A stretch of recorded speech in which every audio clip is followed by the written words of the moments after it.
Estamos en la serie de los Hebreos y este es el tema número 25. Vimos la semana pasada puesto los ojos en Jesús y vimos los primeros dos versos del capítulo 12. En el versículo 3, el tema número 25, puesto los ojos en Jesús, parte 2. Dice la Escritura, con la bendición del Padre, del Hijo y del Espíritu Santo: considerad aquel que sufrió tal contradicción de pecadores contra sí mismo, para que vuestro ánimo no se canse hasta desmayar. Puede tomar asiento. Jesús es el ejemplo supremo de disposición a sufrir en obediencia a Dios. Él enfrentó hostilidad y aprobio como ningún otro. Soportó hasta la cruz.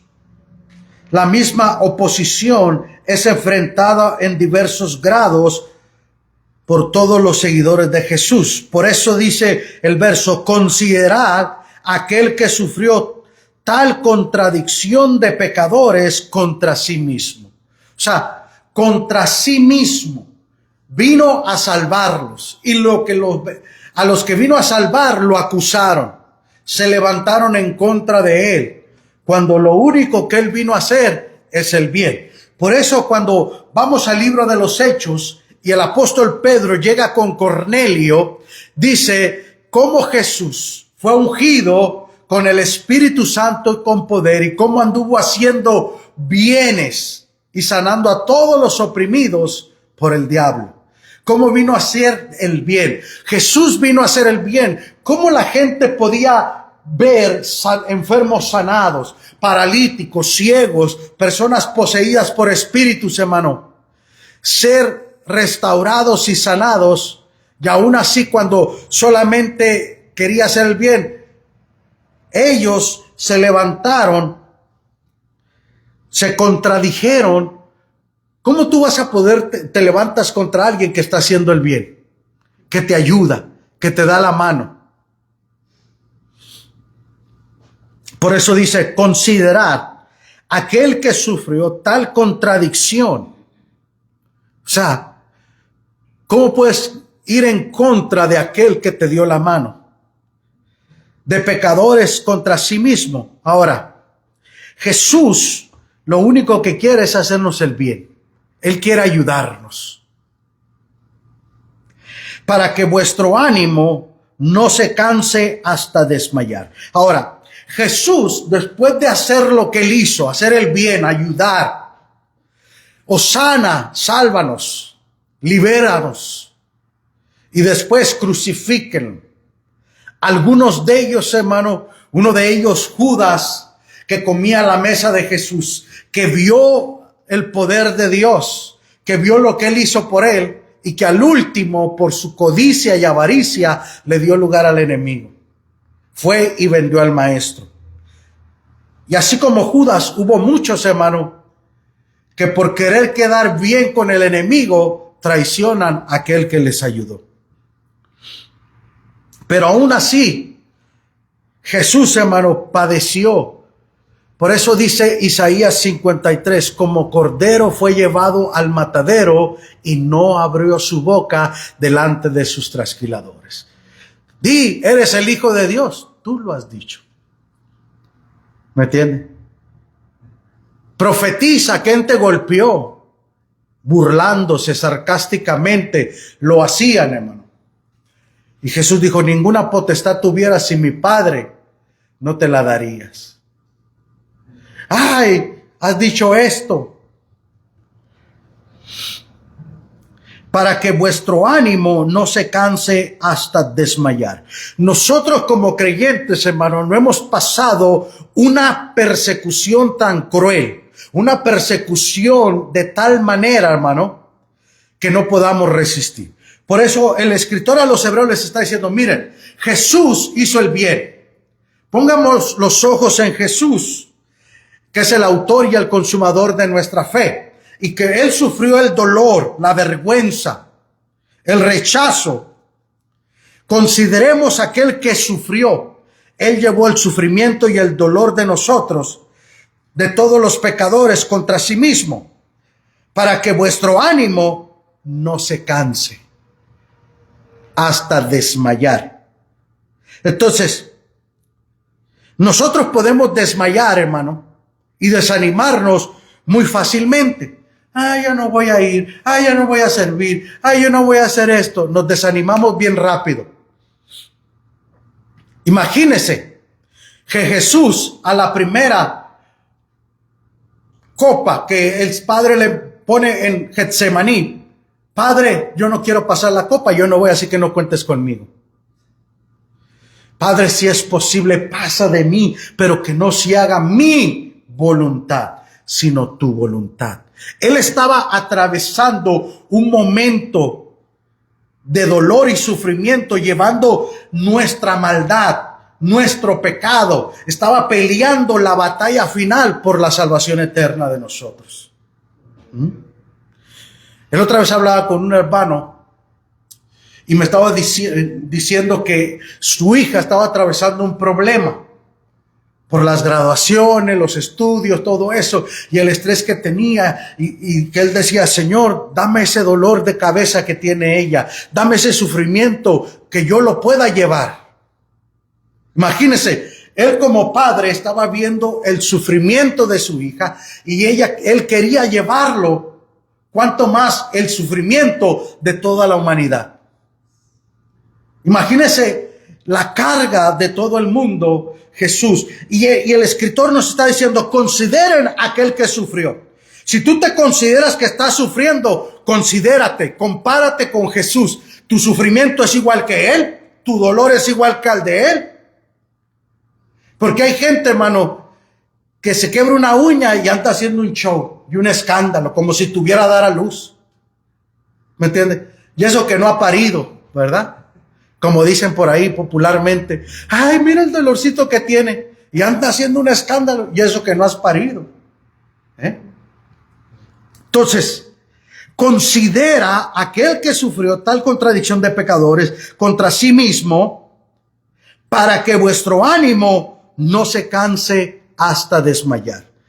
No te canses, no desmayes, no te rindas. Mira cómo el Señor sufrió y aguantó y llegó hasta la cruz, hermano, y venció y dijo: consumado es.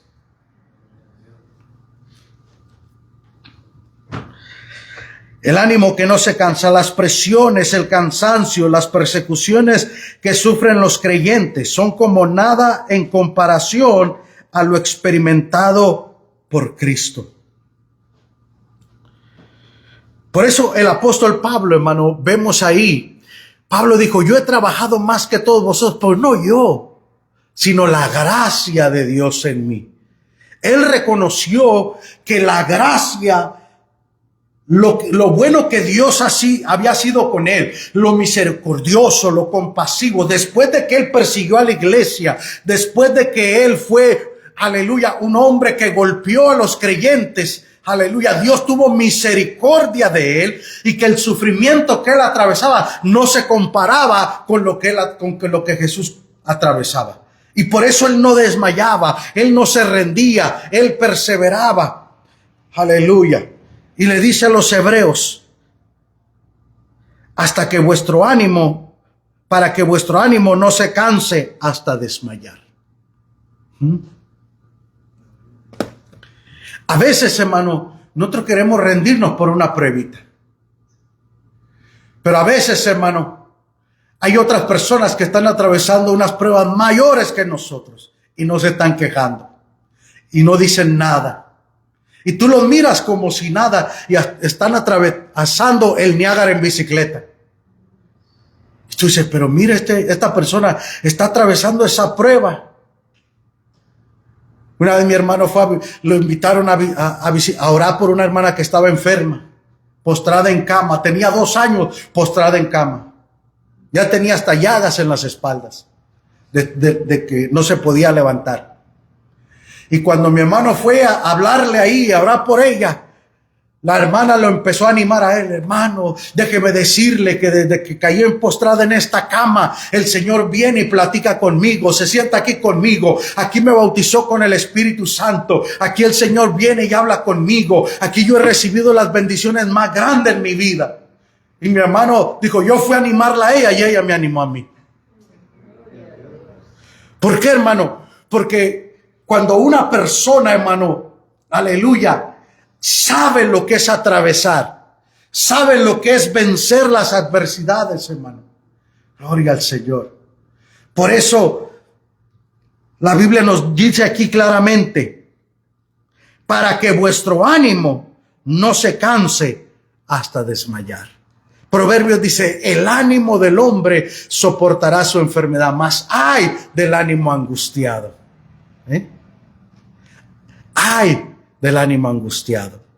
Entonces, imagínate una persona así, hermano, con problemas, con luchas, con adversidades, animados.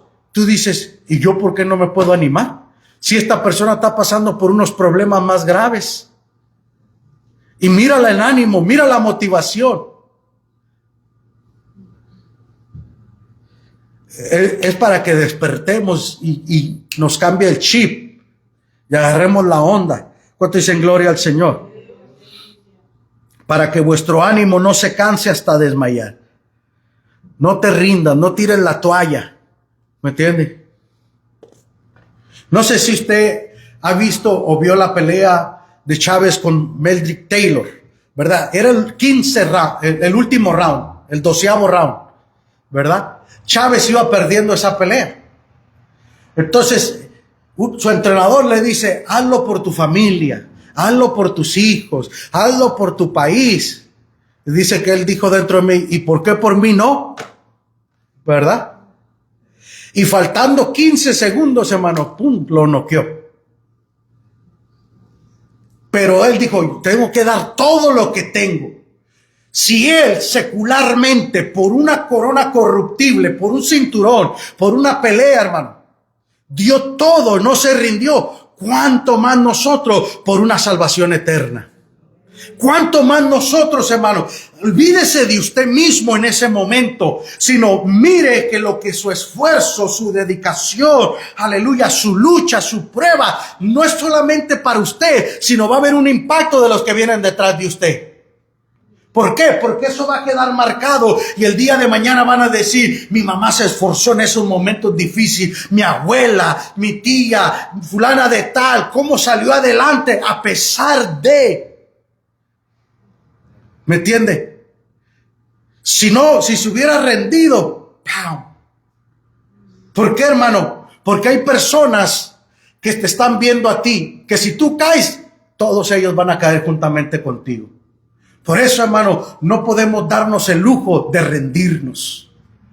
¿Me entiende? Acuérdense, tenemos en derredor nuestro tan grandes nubes de testigos. Entonces, ellos están viendo nuestro comportamiento, nuestra conducta, nuestra perseverancia. No deje que ninguna persecución, prueba, lucha, adversidad, hermano, aleluya, lo derrote, que su ánimo, aleluya, lo haga tirar la toalla.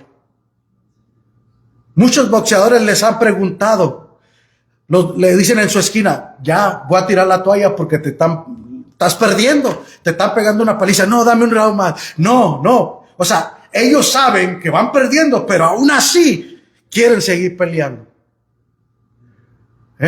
Por eso, cuánto más nosotros, hermano, que tenemos al Espíritu Santo que nos anima, que nos empuja, que nos motiva, que nos dice, no te rindas, yo soy el Paracleto, que estoy contigo para ayudarte, para fortalecerte, para llevarte hacia adelante. No decimos Filipenses 4:13, todo lo puedo en Cristo que me fortalece. Pero si usted lee el contexto, si usted lee los versos anteriores, habla de prueba, habla de hambre, habla de persecución, que a pesar de todo eso, aleluya, voy a fortalecerme en el Señor. Porque es fácil decirlo, todo lo puedo en Cristo que me fortalece cuando tienes comida, cuando tienes salud, cuando tienes trabajo. Pero dilo cuando estás enfermo, cuando no tienes salud, cuando no tienes trabajo, cuando estás quebrado, cuando te sientes solo. Ahí es cuando más debemos de confiar en el Señor, hermano. Aleluya. Para que vuestro ánimo no se canse hasta desmayar, que no tires la toalla, que no te rindas, que no le digas, no, Señor, ya estuvo. Mano, el Señor no tiró la toalla por ti ni por mí. ¿Tú crees que el enemigo no quiso desanimarlo? Hizo todo lo posible para que él no fuera a la cruz, pero él fue por ti y por mí. Versículo 4, porque aún no habéis resistido hasta la sangre. Ahora, nosotros, hermanos, no hemos experimentado, o a menos que sí, que lo golpeen de tal manera, que lo agarren a pedra, que lo dejen de ensangrentado tirado ahí. A Pedro le pegaron, lo agarraron a pedradas, hermano, y le pegó una paliza que hasta el tercer cielo fue a dar. Esteban, hermano, dijo, Padre, Señor, perdónales, no les impongas este pecado. Padre, perdónalos porque no saben lo que hacen. Ellos resistieron sangre por una palabra, por una crítica, por una burla. Ya no voy a servir al Señor, voy a tirar la toalla. Imagínese, hermano. Por eso leímos el capítulo 11. Vimos los héroes de la fe, cómo fueron liberados, pero cómo aquellos otros no fueron liberados. Y ellos valientemente, audazmente, aleluya, prefirieron morir que negar al Señor. Los mártires, hermano, aleluya. La historia está llena de mártires, hermano. Hombres y mujeres que por causa de su fe dieron su vida por Cristo. Por eso dice el verso 4, porque aún no habéis resistido hasta la... O sea, todavía ni sangre te sacan y ya estás chillando. Es como cuando estábamos niños, ¿va? Nomás nos pegaban, lloramos y ni sangre te habían sacado y ya estaba chillando, ¿verdad?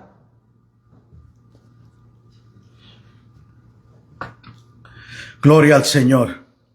Porque aún no habéis resistido hasta la sangre, combatiendo contra el pecado. O sea, no hemos luchado, no hemos peleado. Ninguno de los hebreos habían experimentado cansancio, persecución en una intensidad tal que les hubiera llevado a la muerte o al martirio, como otros creyentes de los que mencioné ahorita. Pero en el versículo 5 dice, y habéis ya olvidado, ahora contra el pecado. ¿Por qué, hermano? Porque el pecado resiste. Aquellas personas que se oponen, ¿me entiende? Te resisten porque no quieren soltar su pecado y quieren perseguirte, quieren burlarse, quieren levantarse contra ti. El verso 5, y habéis ya olvidado la exhortación que como a hijos se os dirige. Aquí el escritor está metiendo Proverbios 3, 11 y 12. Hablando de los sufrimientos. Y habéis ya olvidado la exhortación que como hijo se os dirige, diciendo, hijo mío, no menosprecies la disciplina del Señor. Ahora, Dios, hermano, como padre, nos disciplina. Yo no sé si usted se acuerde cuando tenía sus hijos pequeños. Usted los disciplinaba. ¿Por qué los disciplinaba? ¿Por qué los corregía? Porque los amaba y no quería que sus hijos fueran maleducados, que fueran groseros, que lo avergonzaran a usted. ¿Me entiende? Entonces, el Señor, hermano, si el Señor no nos amonesta, no nos disciplina, vamos a hacer una vergüenza para nuestro Dios.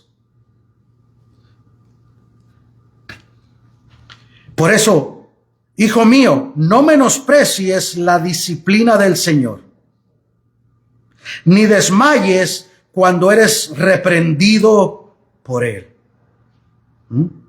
Me voy a ir de la casa y ahí está la puerta, te puedes ir. Pero después ahí venimos, ¿verdad? Con la cola entre las patas ahí. Bien mansitos, bien humildes, hermano. ¿Por qué? Porque reconocemos, hermano, cuando Después somos corregidos y disciplinados. Ninguna disciplina, hermano. Bueno, no desmayes cuando eres reprendido por él. Ahora,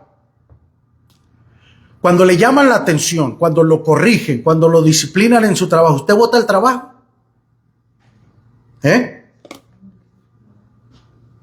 ¿Y por qué no lo hace?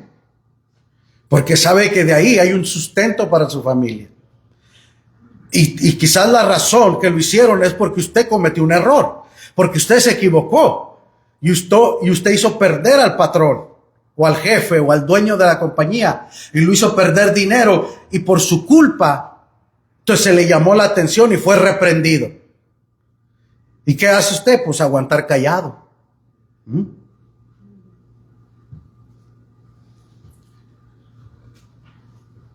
¿Qué prefiere?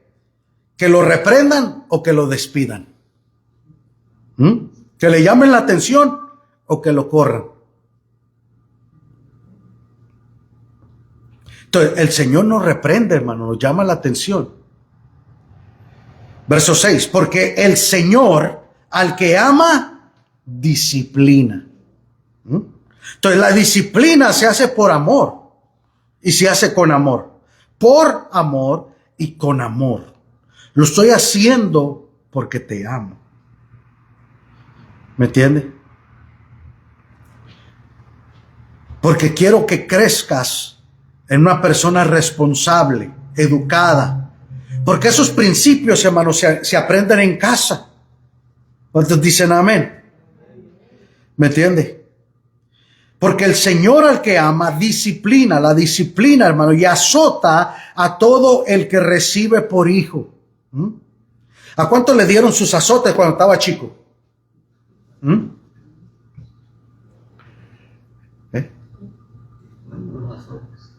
Hermano, y ninguno quedamos traumados.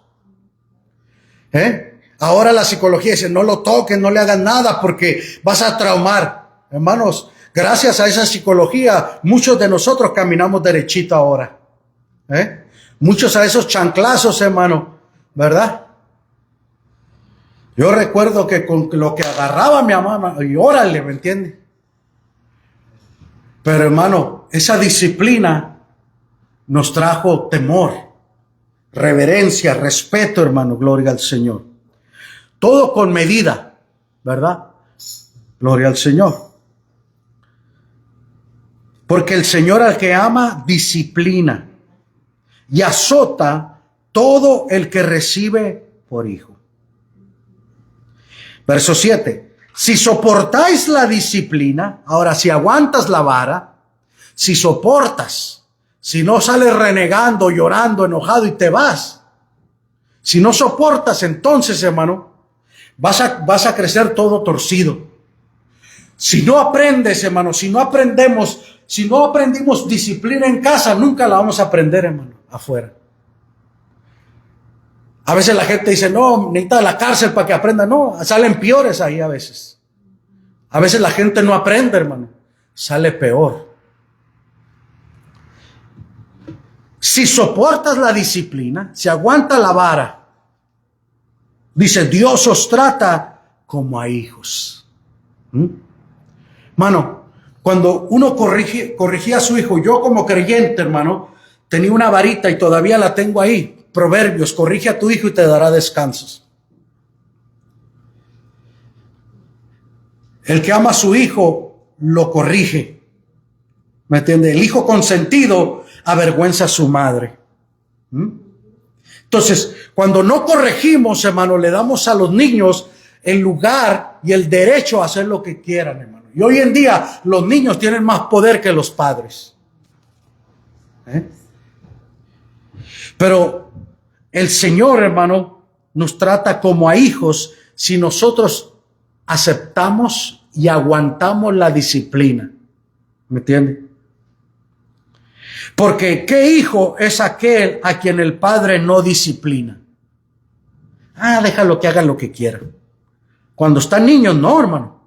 Ya cuando son adultos, ya saben lo que hacen, pero cuando están niños se le tiene que enseñar y se le tiene que corregir, porque ese es nuestro rol como padres. Y hace la pregunta, ¿qué hijo es aquel a quien el padre no disciplina? Porque el padre que ama corrige, el padre que ama disciplina. Yo a mi hijo lo disciplinaba y le decía, te amo, y por eso te estoy corrigiendo. No, no me amas, se enojaba al principio. Claro, porque a nadie nos gusta que nos corrijan y nos disciplinen y nos llamen la atención. Versículo 8. Pero si se os deja sin disciplina, de la cual todos han sido participantes. Fíjese bien, ¿todos qué? Han sido participantes. Entonces sois bastardos y no hijos. Entonces, un bastardo era nacido fuera del matrimonio, que no tenía derechos, que no tenía privilegios. Por otra parte, tuvimos a nuestros padres terrenales que nos disciplinaban y los venerábamos. Acuérdese, cuando crecimos, hermano, crecimos en una generación donde nos corregían, hermano, y aguantábamos callados. No decíamos nada, no contestábamos, no le faltábamos al respeto. Los respetábamos, los venerábamos. Porque, ¿por qué no obedeceremos mucho mejor al Padre de los Espíritus y viviremos? Ahora, si cuando éramos niños y adolescentes y estamos en desarrollo, nuestros padres nos disciplinaban porque ellos creían que lo que estaban haciendo era correcto y era por nuestro bienestar, era para que no nos desviáramos, para que no creciéramos sin educación, que no fuéramos groseros y maleducados, sino para que fuéramos hombres y mujeres decentes, hermano, en su concepto de ellos. ¿Cuánto más, dice, no obedeceremos al Padre del espíritu humano? ¿Me entiende? Que tiene que ver con la eternidad, que tiene que ver con lo eterno. ¿Cuánto más? Mucho mejor al Padre y viviremos. Ahora, ¿por qué? Porque Él quiere que nuestra vida eterna sea mejor. Versículo 10. Y aquellos ciertamente por pocos días nos disciplinaban lo que nos es provechoso. Entonces, ¿cuántos dan gracias por esa disciplina y esas correcciones que le dieron de niño? Que después usted dijo, gracias a Dios, ahora entiendo esa disciplina, ahora entiendo. Pero cuando usted se lo decía a su hijo no entendía ni su hija entendía. Pero después entendieron.